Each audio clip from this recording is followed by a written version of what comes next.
Muy buenos días, compañeros. En esta ocasión estamos exponiendo lo que es el surgimiento de los derechos humanos. Estamos revisando, por tanto, en esta materia cómo es que surge el concepto de derechos humanos, y es que tenemos que revisarlo ya que en la actualidad el derecho, casi todas las ramas del derecho ya contemplan pues que todo tiene que estar basado, toda creación de nueva ley, ejecución de ley, todo tiene que estar basado en los derechos humanos, es decir, dignificar a la persona.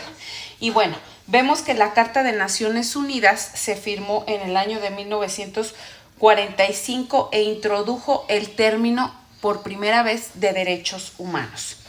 El nazismo, que es la ideología de Hitler, que pretendía conservar una determinada raza en Alemania, los genes de alguna raza humana, y el fascismo, que fue una corriente política en Italia en los años 20, que estas dos corrientes pues fueron parte de guerras en el mundo.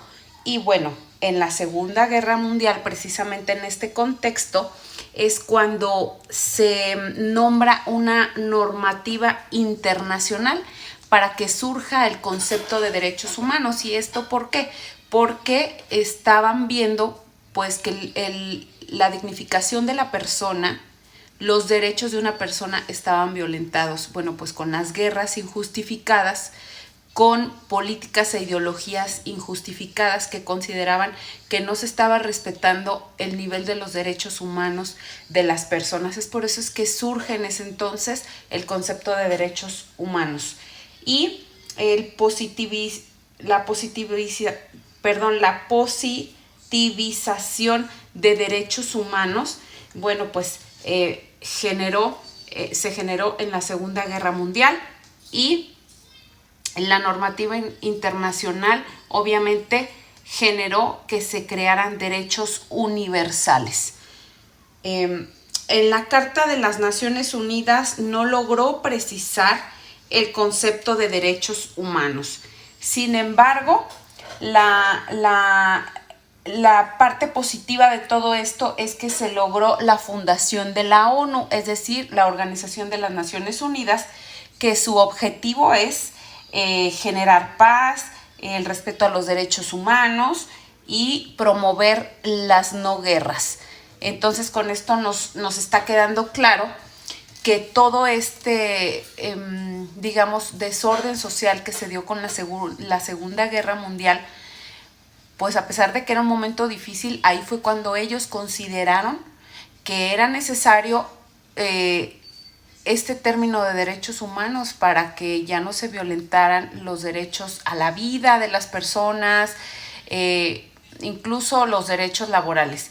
Y bueno, vamos a citar a un autor, René Cassin, que sostuvo que la Declaración Universal de los Derechos Humanos se fundamenta en 4 principales pilares, que son los derechos personales, es decir, los derechos básicos de la persona, a la igualdad, a la vida, a la libertad, a la seguridad, a la privacidad, etc. Los derechos que pertenecen al individuo en relación con grupo social en el cual participa, entre ellos pues su derecho a la privacidad, a una vida familiar, el derecho a casarse, la libertad de movimiento en un país, a tener una nacionalidad, el derecho a un asilo en caso de persecución, derecho a la propiedad y el derecho a practicar algún tipo de religión. Las libertades civiles y los derechos políticos, estos derechos tienen relación con la participación en el gobierno, la competencia democrática, y ejemplo de ellos son los que defienden la libertad de pensamiento, de expresión, la libertad de asociación y asamblea, el derecho al voto, entre otros. Otro derecho fundamental, el cuarto, tiene que ver con los derechos de naturaleza económica y social. Estos operan en la esfera del trabajo, de la educación y en la dimensión social. Las obligaciones de otros individuos del Estado frente a los ciudadanos, entre ellos, bueno, pues se encuentra el derecho al trabajo, a la seguridad social, a la igualdad de trabajo, a formar parte de asociaciones, a agruparse a los sindicatos, al descanso, a la salud, a la educación y a participar en la vida cultural de una sociedad. Esta sería mi participación. Muchas gracias.